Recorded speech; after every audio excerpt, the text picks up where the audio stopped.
South ఇండియాలోనే అతి తక్కువ ధరలకి రత్నాలనందించే ఏకైక సంస్థ 6JVR.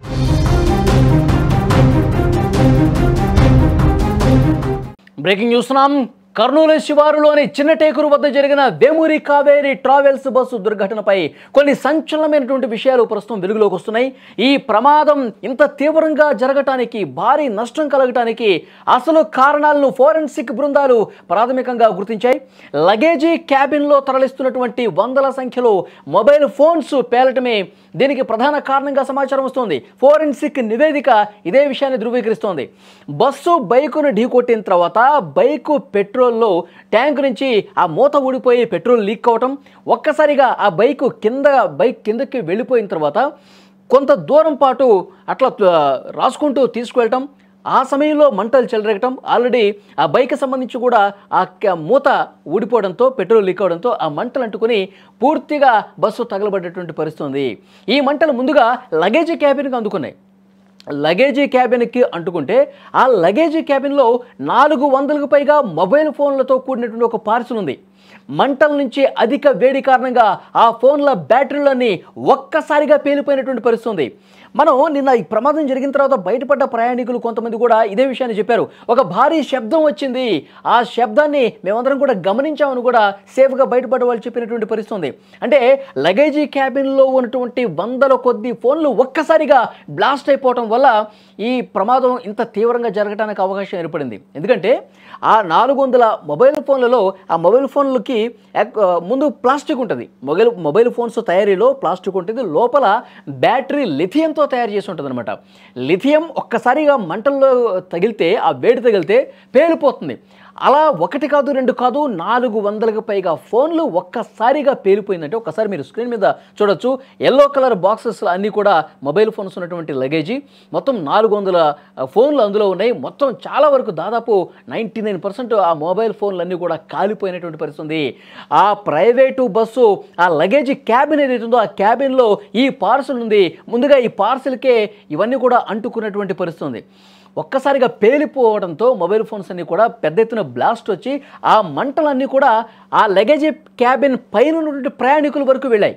ఆ లగేజీ క్యాబిన్ పైన ఎవరైతే సీట్లలో కూర్చున్నారో వాళ్ళకి మంటలు అంటుకుని త్వరగా వ్యాపించాయి.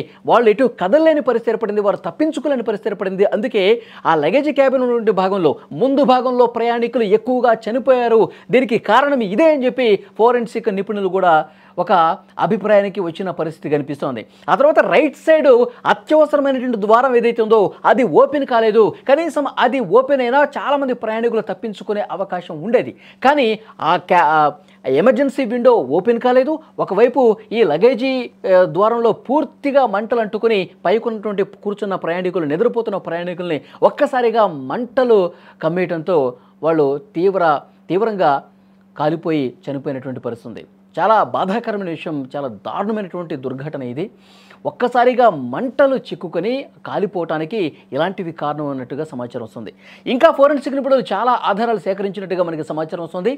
మరోవైపు గ్యాస్ సిలిండర్, చిన్న గ్యాస్ సిలిండర్ భాగాలు గుర్తించారు అందులో. అంటే ఇది కూడా ఈ ప్రమాదం తీవ్రత పెరగడానికి కారణం ఉంటుంది. ఎందుకంటే ఆ డ్రైవర్లు కావచ్చు, లేకపోతే ఇంకెవరైనా వాళ్ళు ఈ గ్యాస్ సిలిండర్లు తెచ్చుకుంటూ ఉంటారు. మనకి అక్కడ కనిపిస్తున్నాయి చూడండి స్క్రీన్ మీద, గ్యాస్కి సంబంధించిన మూత కనిపిస్తుంది, ఉల్లిగడ్డలు కనిపిస్తూ ఉన్నాయి, తర్వాత పచ్చడి చేసుకునే రోల్ ఉంటుంది కదా అది కూడా కనిపిస్తుంది. అంటే డ్రైవర్లు ఎప్పుడైనా దూర ప్రయాణం చేసినప్పుడు ఒక దగ్గర ఆగి ఉన్న వండుకోవటానికి అలాంటి సౌకర్యం కోసం వీటిని పెట్టుకున్నారా? ఈ గ్యాస్ సిలిండర్ కూడా పేలటం వల్ల పెద్ద ఎత్తున ఈ మంటలు ఇంకా ఎక్కువగా వ్యాపించినటువంటి పరిస్థితి ఉందా? ఈ కోణంలో కూడా ప్రస్తుతం దర్యాప్తు జరుగుతున్నటువంటి పరిస్థితి. ఈ ఘోర దుర్ఘటనతో, ఈ విషాదంతో మొత్తం కూడా 19 మంది సజీవ దహనం అయిపోయారంటే ఎంత బాధాకరం చూడండి. ఆ కుటుంబాలన్నీ కూడా తీవ్రంగా రోధిస్తున్నటువంటి పరిస్థితి ఉంది. మంటలు అంటుకోగానే డ్రైవరు అదేవిధంగా పోనిచ్చాడండి, కొంత దూరం పోనిచ్చాడు. లేదంటే కనుక బైక్ని ఢీ కొట్టిన తర్వాత ఒక్కసారిగా ఆగుంటే, ఆ శబ్దం వచ్చినప్పుడన్నా ఒక్కసారిగా ఆపుంటే అతనికి అర్థమయ్యేది. కానీ కొంత దూరం పోనిచ్చిన తర్వాత అప్పుడు దిగి వెనక్కి వచ్చి చూస్తే మొత్తం మంటలు అంటుకున్నటువంటి పరిస్థితి. అప్పటికే వ్యాపించే మంటలు లగేజ్ నుంచి పైకి వస్తూ ఉన్నాయి. అప్పుడు ప్రయాణికులను అలర్ట్ చేయలేదు అతను. మంటలు అంటుకొని దిగండి ఆ డోర్ ఓపెన్ చేసే ప్రయత్నమో, గ్లాస్ పగలు కొట్టే ప్రయత్నమో ఆ డ్రైవర్ చేయకుండా భయపడిపోయి అతను పారిపోయాడు అక్కడి నుంచి. ఆ తప్పు వల్ల 19 మంది దారుణంగా మంటల్లో కాలిపోయినటువంటి పరిస్థితి ఉంది. కొంతమంది ప్రయాణికులు కొంత మెలకువతో ఉన్నవాళ్ళు తప్పించుకున్నారండి. ఆ డ్రైవర్ సీట్ పక్కన ఉన్నటువంటి విండోని కొద్దిగా పగలగొట్టి లోపలికి దూకేశారు 4-5. కొంతమందిని అలర్ట్ చేశారు, లేవండి లేవండి అని చెప్పి. అందులో ఉన్న ప్రయాణికులే అలర్ట్ చేయడం వల్ల కొంతమంది అయినా బతికి బట్టకట్టిన పరిస్థితుంది. లేదంటే ఇంకా చాలామంది చనిపోయే అవకాశం ఉండేదని చెప్పి నిన్న అక్కడ ఇన్వెస్టిగేషన్కి వచ్చినటువంటి ఆ ఫోరెన్సిక్ డిపార్ట్మెంట్ అధికారులు వాళ్ళందరూ చెప్తున్నటువంటి పరిస్థితి. మొత్తం 19 మంది సాఫ్ట్వేర్ ఇంజనీర్లు కాలిపోయి చనిపోయారు. తర్వాత ఒక కుటుంబం చిన్నపిల్లలతో సహా ఒక తల్లి కొడుకు, తల్లి కూతుళ్ళు వీళ్ళందరూ కూడా చాలా దారుణంగా కాలి బూడిదైపోయినటువంటి పరిస్థితి. ఫోరెన్సిక్ నిపుణులు ఆ విజువల్స్లో కూడా మీరు చూస్తూ ఉన్నారు. మొత్తం మొబైల్ ఫోన్లు కాలిపోవటం, తర్వాత ఈ గ్యాస్ సిలిండర్ కనిపించడం, ఆ లోపల ఉన్నటువంటి ఆ లగేజీలు, సామాన్లు అన్నీ కూడా, స్పాంజులు, రగ్గులు అన్నీ కూడా ఊరికే కాలిపోతాయి. మంటల్లో ఒక్కసారి మంట అంటుకుంటే మొత్తం తగలబడిపోయే పరిస్థితుంది.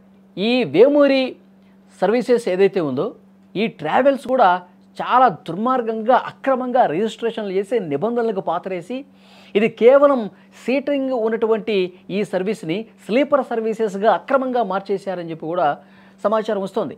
వాటికి సంబంధించి కూడా ఇన్వెస్టిగేషన్ వస్తుంది. ఈ ట్రావెల్స్ని పూర్తిగా బ్యాన్ చేసే విధంగా ప్రభుత్వం కూడా చర్యలు తీసుకుంటున్నారు. అలాగే ప్రైవేట్ ట్రావెల్స్ ఎవరైతే నిబంధనలకు వ్యతిరేకంగా చేస్తూ ఉన్నారో, అసలు లగేజీలు ఈ స్థాయిలో కేవలం లగేజ్ అంటే ఏముండాలండి, బట్టలు ఉండాలి, లేకపోతే చిన్న చిన్న సామాగ్రి ఉండాలి అంతే. కేవలం లగేజ్ అంటే అదే. కానీ ఈ గ్యాస్ సిలిండర్లు కావచ్చు, లేదంటే ఈ మొబైల్ ఫోన్స్ కావచ్చు, సరుకు రవాణా కోసం డబ్బులకు కక్కుర్తిపడి ట్రావెల్స్ యజమానులు డబ్బులకు కక్కుర్తిపడి ఈ విధంగా దుర్మార్గంగా ఈ సరుకు రవాణా కూడా చేస్తూ ఉన్నారు. సో వీటిని కూడా అరికట్టాల్సిన అవసరం ఉంది. అధికారులు ఎప్పటికప్పుడు తనిఖీలు చేయాలి, చర్యలు తీసుకోవాలి. అలా తీసుకుంటేనే, సీరియస్గా యాక్షన్స్ తీసుకుంటేనే ఇలాంటి ప్రమాదాలని నివారించే అవకాశం కనిపిస్తోంది.